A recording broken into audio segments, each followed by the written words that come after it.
Marcus Chen had been living with an alien for 6 months. Her name was Zixthera, and she was a Volanthi exchange student from a planet called Volan Prime. When Marcus first signed up for the Galactic exchange program, his friends thought he was crazy. But the program paid well. Marcus needed help with his rent while he finished his graduate degree. The first few months had been strange but manageable. Zixthera was tall and covered in beautiful lavender scales that shifted colors based on her mood. She had large purple eyes and a gentle voice that sometimes vibrated in frequencies that made Marcus's coffee cup shake. She was brilliant, probably the smartest person Marcus had ever met. She was also awkward and had trouble understanding human jokes. They had developed a comfortable routine. Marcus would make breakfast while Zixthera organized her research papers.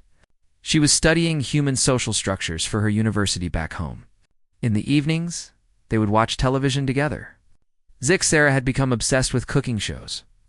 Even though she could not eat human food, everything was normal until one Tuesday afternoon in March. Marcus came home from his classes and immediately knew something was wrong. The apartment was spotless.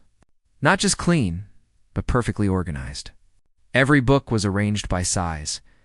Every piece of furniture had been moved exactly 2 inches to the left. The refrigerator was humming in a new frequency. That made his teeth hurt. Zixthera was standing in the middle of the living room staring at the wall. Her scales were shifting through colors Marcus had never seen before.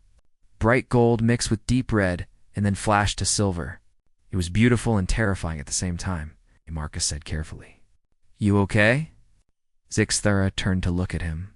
Her movements were too fast, too sharp. Usually she moved slowly and gracefully. Now she seemed like a coiled spring ready to snap. "I am fine," she said. Her voice was different too. Lower. Almost a purr. "I organized the apartment. It was inefficient before." Marcus looked around. "It looks very organized." "Yes." Zixthera stared at him for a long moment. Her purple eyes seemed to glow slightly. "You were gone for 7 hours and 23 minutes. That is 43 minutes longer than usual." Professor wanted to talk after class," Marcus said slowly. "Are you sure you're feeling okay? Your scales are doing something weird." Zixthera looked down at her arms. The colors were still shifting rapidly. "It is nothing. A minor biological adjustment. I will be in my room." She walked past him, and Marcus noticed she moved closer to him than necessary. She inhaled deeply as she passed. Was she smelling him? Marcus spent the evening trying to study, but he could not focus. Something was definitely wrong with his roommate. He could hear her pacing in her room, back and forth, back and forth. The floors were creaking rhythmically. The next morning, things got stranger. Marcus woke up to find Zixthera standing in his doorway. She was just standing there, watching him sleep. When he opened his eyes, she did not look embarrassed or apologize. She just tilted her head and smiled. "Good morning, Marcus. I made you coffee. 3 sugars, light cream, the way you prefer." She had never made him coffee before. Marcus felt a chill run down his spine. Over the next 2 days, Zixthera became increasingly intense. She started cooking human food, even though she could not taste it. She would bring him elaborate meals and watch him eat with fascination. She started sitting closer to him on the couch. She asked him questions about his childhood, his family, his previous relationships. "Have you ever considered taking a mate?" she asked one evening, her eyes fixed on his face. Marcus nearly choked on his dinner. "A what?" "A mate. A life partner. Someone to share your existence with." Her scales were swirling gold again. "I've, dated before," Marcus said awkwardly. "Nothing serious lately. Graduate school keeps me busy, I see." Zixthera nodded slowly. "That is good. That is very good information." That night, Marcus called the Galactic Exchange Program helpline. He was transferred 4 times before finally reaching someone who could help. Her name was Dr. Sarah Webb, and she was a xenobiologist who specialized in Volanthi behavior. "Mr. Chen, thank you for calling," she said. "Can you describe your roommate's behavior in detail?" Marcus told her everything. The organizing, the watching, the questions about mates, the strange color changes in her scales. There was a long pause on the other end of the line. "Mr. Chen, did Zixthera tell you anything about Velanthi biology before she moved in?" "She told me she was vegetarian," Marcus said, "and that she needed a specific temperature in her room. That's about it." "I see, Mr. Chen. I need to tell you something important. Velanthi have a biological cycle that occurs every few years. It is called the bonding season, though that is a polite translation. Your roommate is about to enter this cycle," K. Marcus said slowly. "What does that mean exactly?" "During the bonding season, Velanthi experience an overwhelming biological drive to find a compatible partner. Their hormones increase dramatically. They become focused, intense, and single-minded in their pursuit. The cycle lasts approximately 2 Earth weeks." Marcus felt his stomach drop. "And what makes someone compatible?" Another pause. "Well, Mr. Chen, this is somewhat delicate. Velanthi biology is surprisingly adaptable. Their species evolved to form bonds with various compatible beings. And research has shown that to a Velanthian season, humans register as extremely compatible." "Extremely compatible," Marcus repeated. His voice sounded strange to his own ears. "Yes, the pheromones humans produce, your emotional availability, your social bonding patterns. To a Velanthi in the bonding season, humans are essentially irresistible." Marcus was silent for a long moment. In the background, he could hear Zixthera pacing in her room again. Back and forth, back and forth. "What am I supposed to do?" he asked. "Normally, Velanthi return to their homeworld for the season. They have special facilities there. Unfortunately, the transport window for Velan Prime closed last week. It will not open again for 3 months. 3 months. The season only lasts 2 weeks. Why can't she just wait? The bonding season cannot be delayed, Mr. Chen. Once it begins, it runs its course. Zixthera will enter full season within the next 48 hours. Marcus looked toward the hallway. Zixthera's door was slightly open. He could see her shadow moving inside. "Can I leave?" "Stay with a friend until it's over?" "I would strongly advise against that," Dr. Webb said. "Once the season begins fully, Zixthera will become focused on you specifically. You are her primary social bond on this planet. If you leave, she will follow. Her tracking abilities during this time are remarkable. She could find you anywhere in the city within hours." "So I'm trapped." "I prefer to say you are in a unique position to help your roommate through a difficult biological process. We will send you detailed guidelines and set up safe zones within your apartment. With proper preparation, you can both survive the next 2 weeks with your dignity intact." Marcus laughed, but there was no humor in it. "You're telling me I have to hide from my roommate for 2 weeks because she's going to be attracted to me?" "Not just attracted, Mr. Chen. Obsessed, focused, driven by millions of years of evolution to secure a bond with you. But yes, hiding is the recommended approach. The exchange program will provide you with a reinforced door and emergency supplies." Marcus hung up the phone. He sat in silence for a long moment. Then he heard footsteps in the hallway. Zixthera appeared in his doorway. Her scales were glowing gold, and her eyes seemed to pulse with inner light.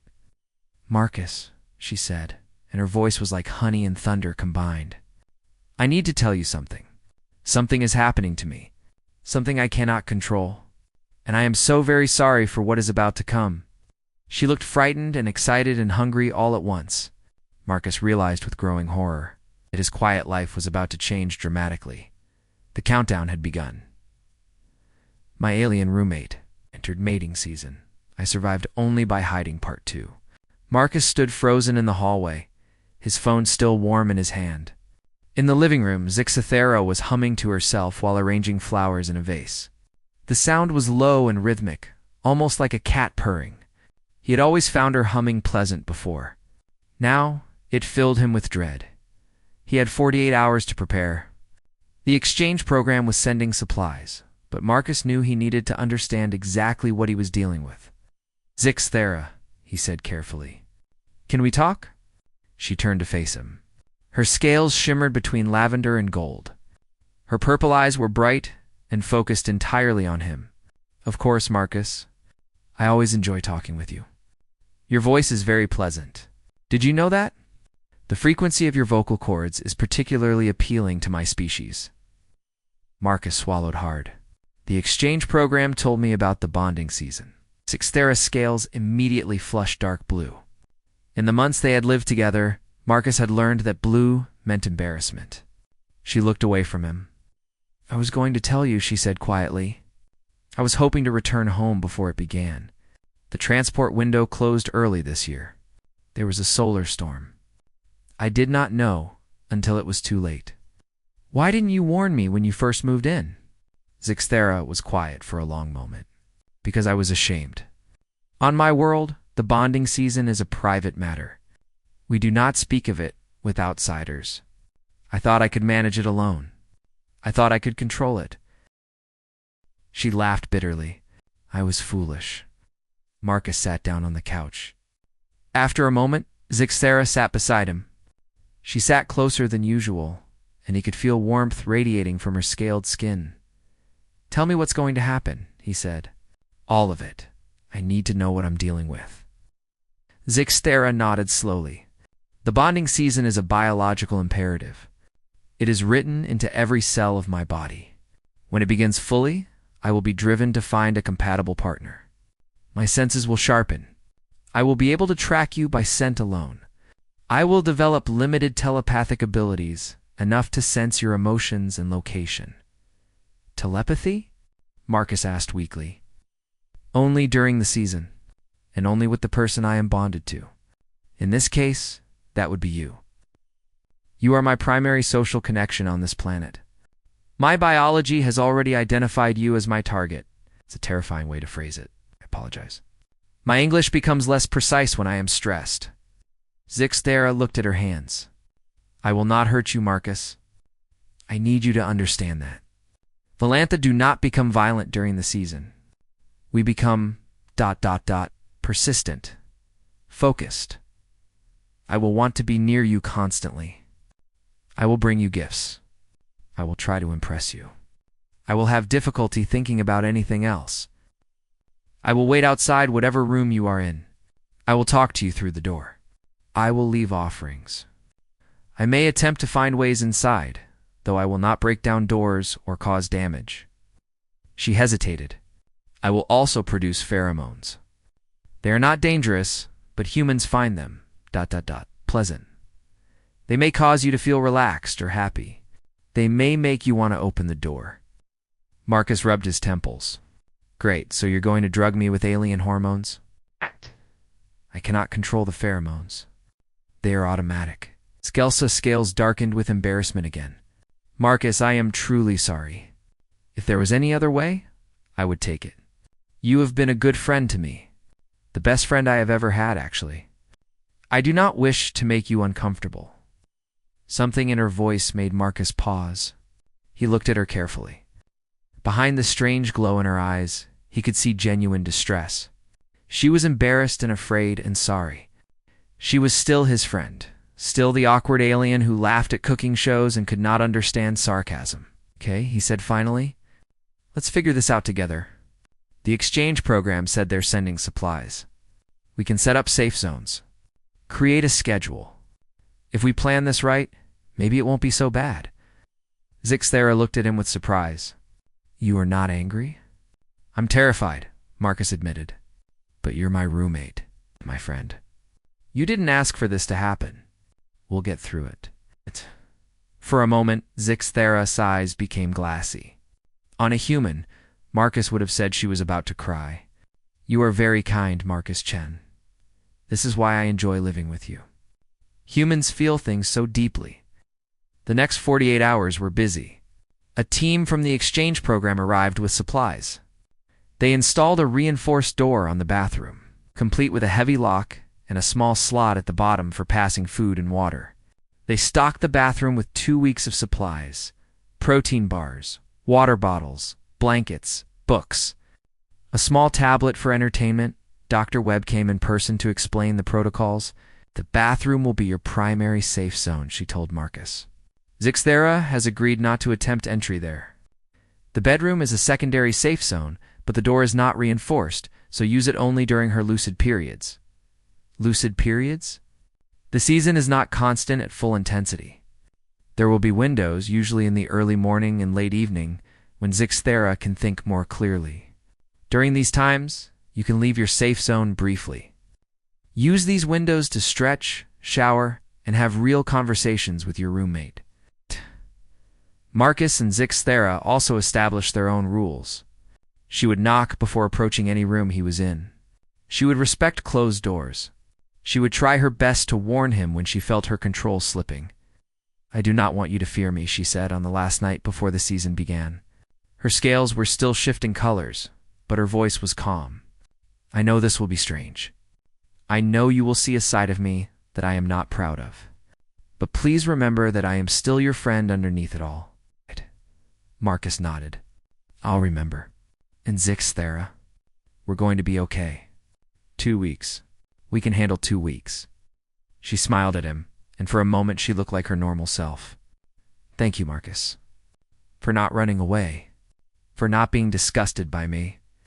We're roommates," Marcus said simply. "This is just a really weird roommate problem." That night, Marcus slept poorly. He kept thinking about what was coming.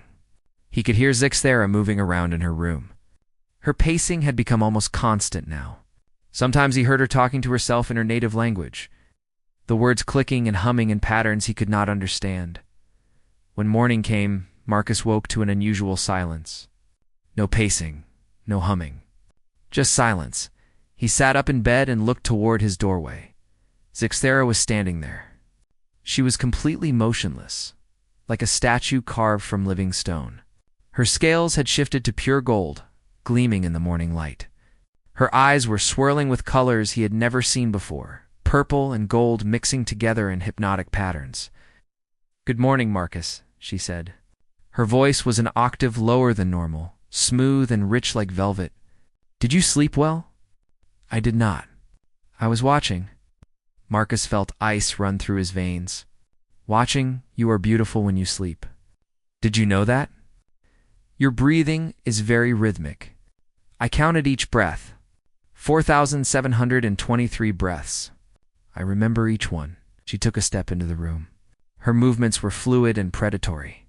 She did not look like his awkward roommate anymore. She looked like something ancient and powerful and completely focused on him. "Zixthera," Marcus said carefully. "Remember our rules. Remember what we talked about?" She paused. Something flickered in her eyes. For just a moment, he saw his friend looking out at him, trapped behind the biological storm. "Safe zone," she whispered. "You should go to your safe zone now, Marcus." He did not need to be told twice. Marcus grabbed his tablet and ran for the bathroom. He heard her footsteps behind him, fast and eager, but he made it inside and slammed the door shut. The lock clicked into place. From the other side of the door, he heard her breathing, slow and steady. Then her voice, low and patient. "I will wait here, Marcus. I am very patient. I have all the time in the world." The season had begun. My alien roommate entered mating season. I survived only by hiding part 3 by the 3rd day. Marcus had developed a routine. He would wake up in the bathroom, check the time on his tablet, and listen carefully for sounds outside the door. If he heard pacing or humming, he stayed inside. If there was silence, he would call out to Zixthera and ask about her state. The early morning hours were usually safe. Between 5 and 7 in the morning, she seemed to have more control. She would tell him through the door that it was okay to come out. He would quickly shower in the main bathroom, stretch his legs, and grab supplies before retreating again. But most of the day was spent hiding. Zixthera kept her promise not to break down doors. Instead, she did something Marcus had not expected. She left him gifts. On the morning of day 3, he opened the bathroom door during a lucid period and found a stack of papers waiting outside. It was his research notes, but organized perfectly. She had corrected his citations, fixed his formatting, and added helpful annotations in the margins. "I noticed your thesis had some structural problems," she said from across the hallway. She was keeping her distance during lucid moments as they had agreed. "I hope you do not mind that I reorganized it. I was looking for something to keep my mind occupied." Marcus flipped through the pages. The work was incredible. This is actually really helpful. Thank you. On day 4, the gifts became stranger. He found a small mechanical device outside the door. It was made of parts from their kitchen appliances, twisted and shaped into something delicate and beautiful. When he touched it, it hummed softly and produced a tiny holographic flower. "It's nothing practical," Zixthera called from somewhere in the apartment. Her voice had that deeper quality that meant the season was in control. "But I wanted to make something beautiful for you." "Do you find it beautiful, Marcus?" "It's amazing," he admitted. "I've never seen anything like it." "I will make you more. I will make you 1,000 beautiful things." Day 5 brought food. Zixthera could not eat human food herself, but she had learned to cook it. She left plates outside his door with arrangements so precise they looked like artwork. Sliced fruits in spiral patterns. Sandwiches cut into perfect geometric shapes. A bowl of soup with spices arranged on top to spell his name. "You need to eat properly," she said through the door. "Those protein bars are not sufficient nutrition." I researched optimal human dietary requirements. This meal contains exactly the right balance of vitamins and minerals for a male of your age and weight. Marcus had to admit the food was delicious. It was also slightly creepy that she knew his exact weight. During the lucid periods, they talked. Really talked, more than they ever had before. Zixthera could not fully control what was happening to her body, but she could share her thoughts and feelings during the calmer moments. "Why did you come to Earth?" Marcus asked on day 6. He was sitting with his back against the bathroom door. She was sitting on the other side. He could hear her scales softly clicking against the wood. "I wanted to be somewhere no one knew me," she admitted. "On Velen Prime, I am considered strange. I do not fit in with my peers. I have trouble making connections. The bonding season is particularly difficult for those like me." "Why is it difficult?" She was quiet for a long moment. "Because it forces us to confront our loneliness. Most Valanthi enter the season with family and friends around them. They have support systems. They have people who care about them." Her voice grew softer. "I had no one. My family is distant. My colleagues find me odd. When the season approaches, I am always alone." Marcus felt something shift in his chest. Sympathy, maybe. Or recognition. He had felt lonely himself during his first years of graduate school, before he made friends, before he found his community. "You're not alone now," he said. "I know I'm hiding in a bathroom, but I'm still here." Zixthera laughed. The sound was warm and genuine, not like the predatory purring of the season. "Yes, you are. You are very strange, Marcus Chen. Most humans would have left by now. They would have found a way to escape. Where would I go? You'd just track me down." "That is true. But you could have tried. You could have called the authorities. You could have demanded I be removed. You chose to stay. You chose to help me through this. I do not understand why." Marcus thought about the question. "Because you're my friend," he said finally. "Friends don't abandon each other when things get weird. They figure it out together." The silence on the other side of the door stretched for a long time. When Zixthera spoke again, her voice was thick with emotion. "On my world, we have a concept called Selthera. It means something like chosen family. People who are not related by blood, but who belong to each other anyway. I have never had Selthera before." She paused. "I think perhaps you are becoming my Selthera, Marcus. Even though I am trapped in this terrible biological prison, even though I am embarrassing myself in ways I will never recover from, you are still here. Still talking to me like I am a person. You are a person. A weird alien person who's currently trying to romance me against your will, but still a person." She laughed again. "You make jokes at inappropriate times. This is a human trait I have come to appreciate." By day 7, Marcus had noticed something interesting. The gifts were becoming more personal. Less about impressing him, and more about understanding him. He found a drawing outside his door. It was a sketch of his face, done in charcoal with incredible detail. She had captured his expression perfectly, the slight smile he made when he was thinking. You have an interesting face, Zixthera said. She was somewhere in the apartment, her voice distant and dreamy, very expressive. Humans show so much emotion in their faces. Volanthi have to learn to read them. I have been studying your face for 6 months, but I still discover new things. Later that day, she left him a music player. She had loaded it with songs from her homeworld. Clicking rhythms and humming melodies that sounded strange but beautiful. This is what my mother sang to me when I was small, she explained during a lucid moment. I thought perhaps you would like to hear it. You shared your music with me once? The song about the man who built a stairway. I think about that song often. Marcus remembered that night. Months ago, when they first became comfortable with each other, he had played some classic rock while cooking dinner, and Zixthera had been fascinated by Stairway to Heaven. She had asked him to explain what a stairway to heaven meant. He had done his best, she remembered. Despite everything, she remembered small moments like that. On day 8, the gifts stopped. Marcus woke up in the bathroom as usual. He checked the time. 7 in the morning. The lucid period should have started. But there was no sound from outside his door. No pacing, no humming, nothing. Zixthera. He called, "Are you there?" No answer, Zixthera. "Is it safe to come out?" Still nothing. Marcus felt worry creeping into his chest. He pressed his ear against the door. The apartment was completely silent. Not even the normal sounds of their refrigerator or heating system. Something was wrong. He unlocked the door slowly and opened it just a crack. The hallway was empty. He stepped out cautiously, looking around. The living room was empty too. All the gifts she had been making were scattered on the floor, abandoned mid-creation. Zixthera. He called again, louder now. He walked down the hallway toward her room. The door was open. He looked inside and felt his heart stop.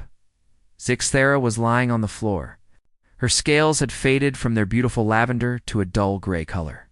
Her eyes were closed. She was barely breathing. Marcus rushed to her side and knelt down. Zixthera. What's wrong? What happened? Her eyes fluttered open. They were pale and dim, nothing like the vibrant purple he was used to seeing. Marcus, she whispered. Her voice was so weak he could barely hear it. You came out. You should not have come out.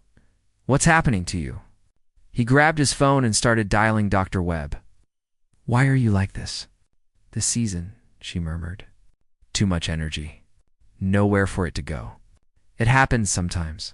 To those who are alone? What do you mean? But her eyes had closed again. She was not moving. The gray color was spreading across her scales, making her look like stone. Marcus pressed the phone to his ear as it rang.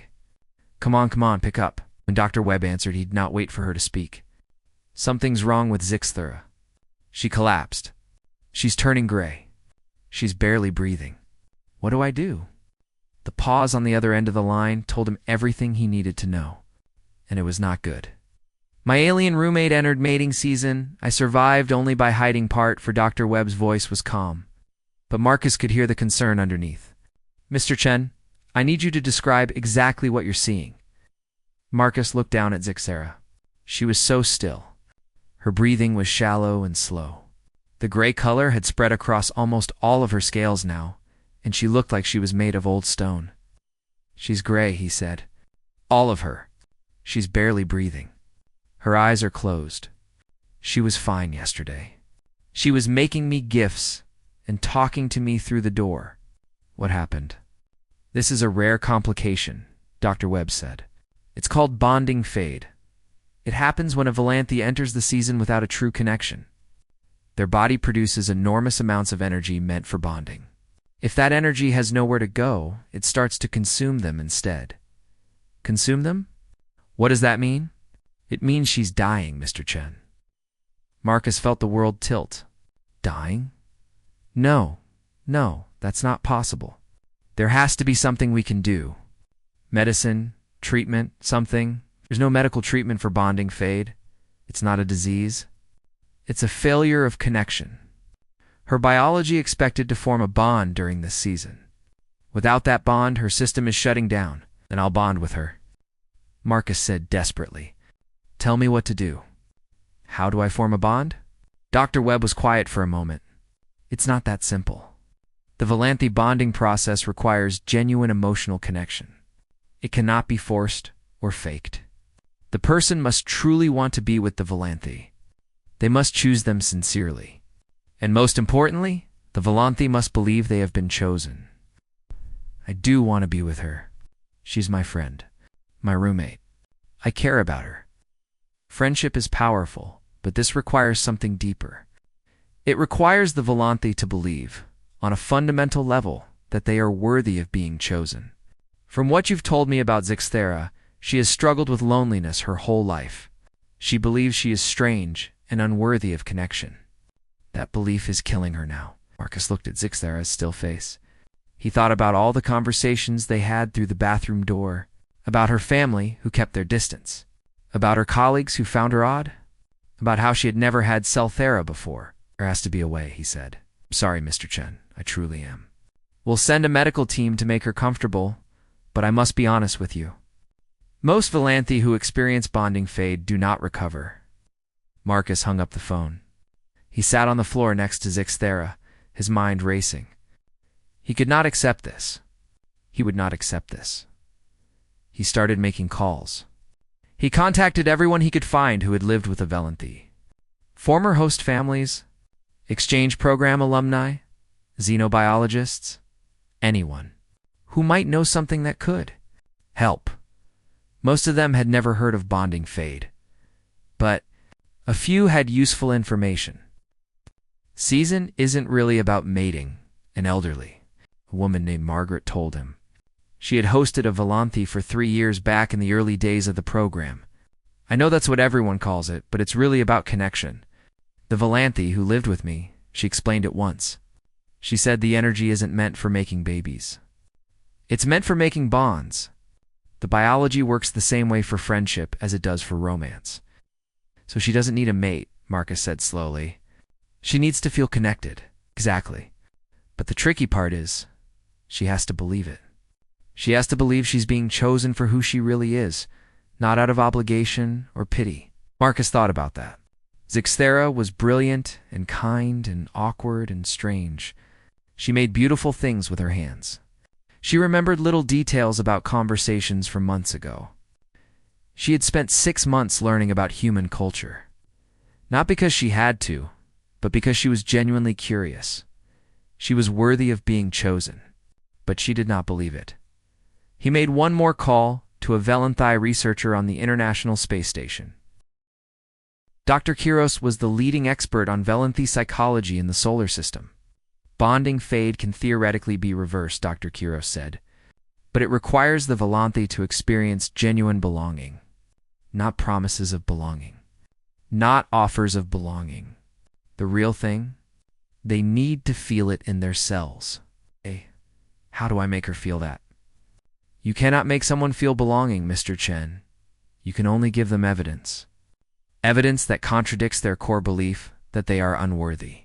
If the evidence is powerful enough, and if they are able to accept it, then the fade can be reversed. Evidence, Marcus thought. He needed to give Zixthera evidence that she belonged with him, that she was his friend, not because of the exchange program, or the rent money, or obligation, but because he genuinely wanted her in his life. He looked around her room. It was filled with things she had made during the season. Mechanical flowers, organized papers, strange and beautiful devices. All of them were gifts for him. But on her desk, there were other things. Things she had made before the season started. A small model of her home planet. Photos of her research team, even though she said they found her odd. A pressed flower from the first time Marcus had taken her to the botanical gardens. She had kept that flower. For 6 months, she had kept a dried flower because it reminded her of a nice afternoon with him. Marcus made his decision.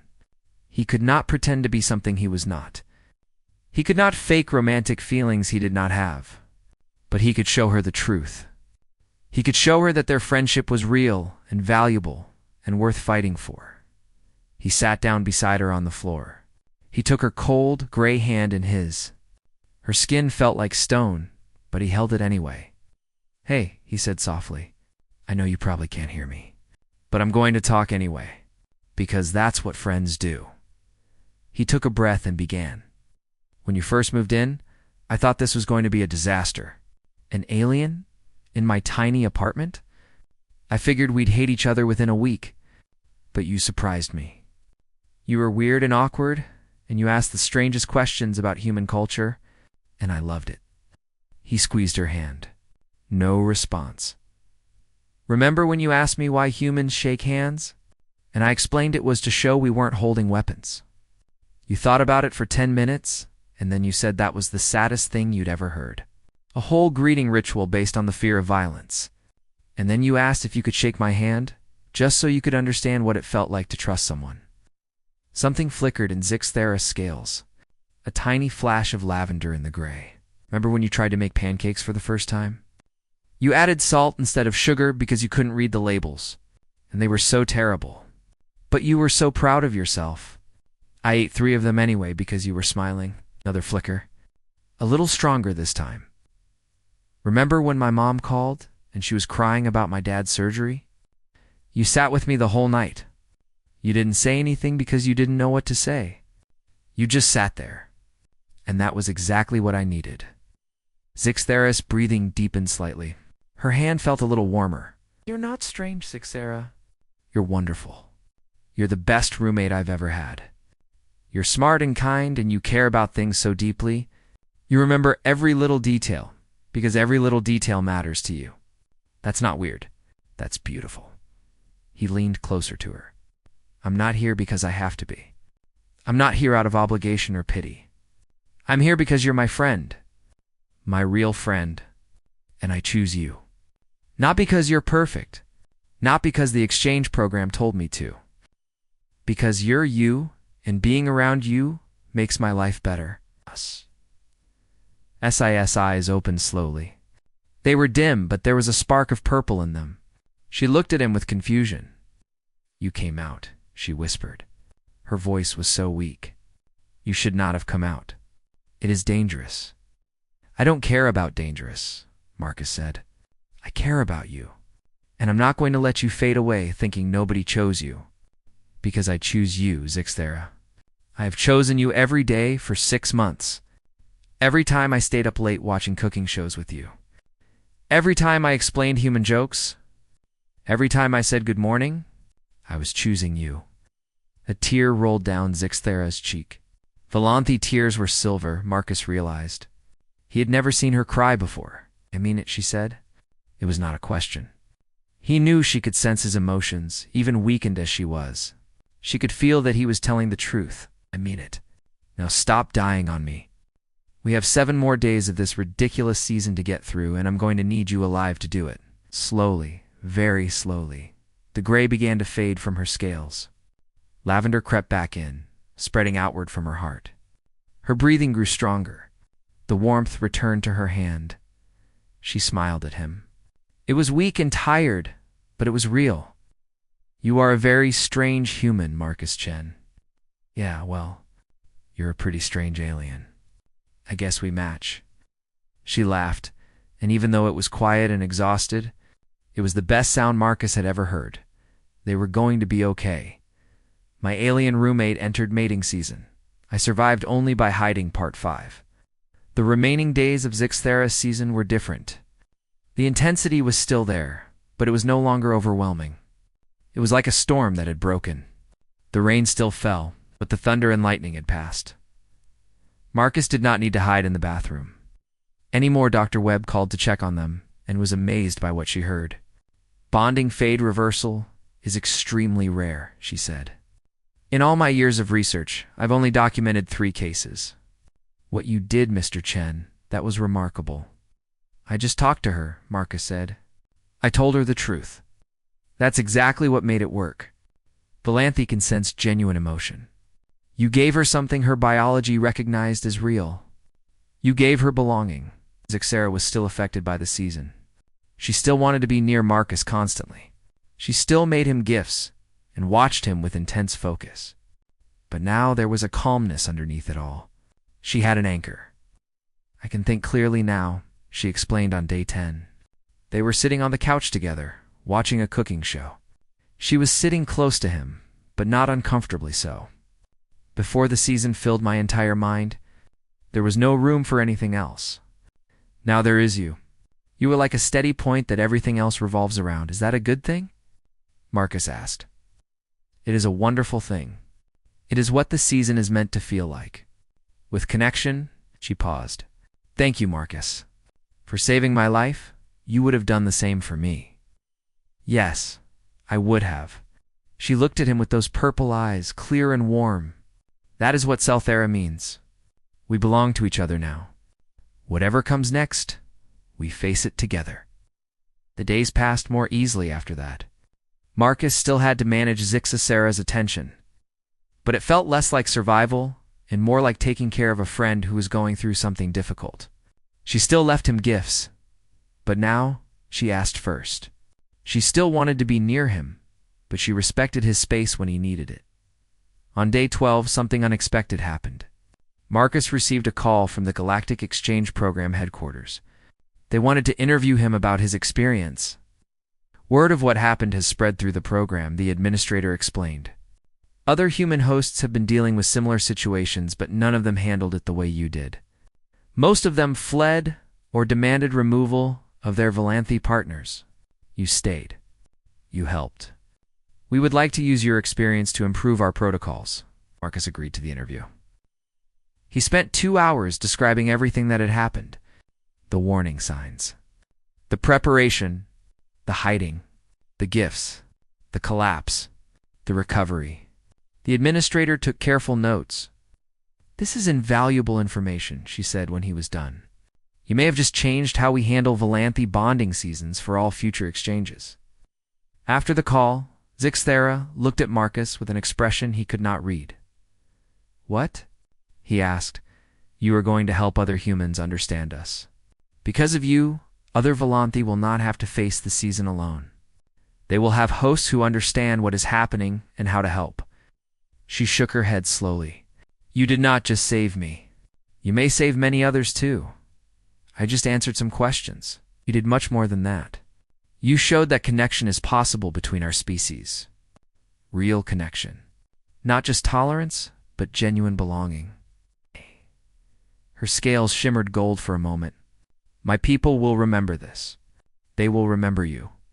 On day 14, the last day of the season, Zixera woke Marcus up early. The strange glow was finally fading from her eyes. Her scales had returned to their normal calm lavender.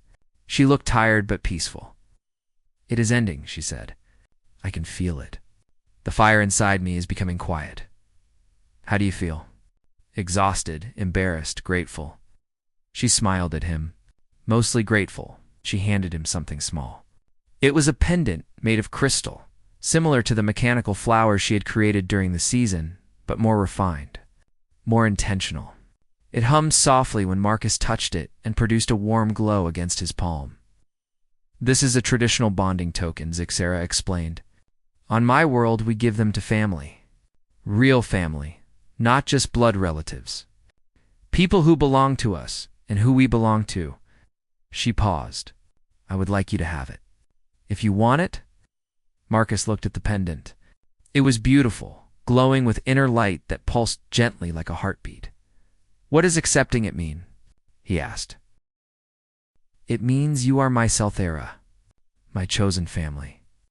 It means that wherever I go in this universe, you will always have a place with me. And wherever you go, I will always be connected to you. She looked nervous suddenly. You do not have to accept it.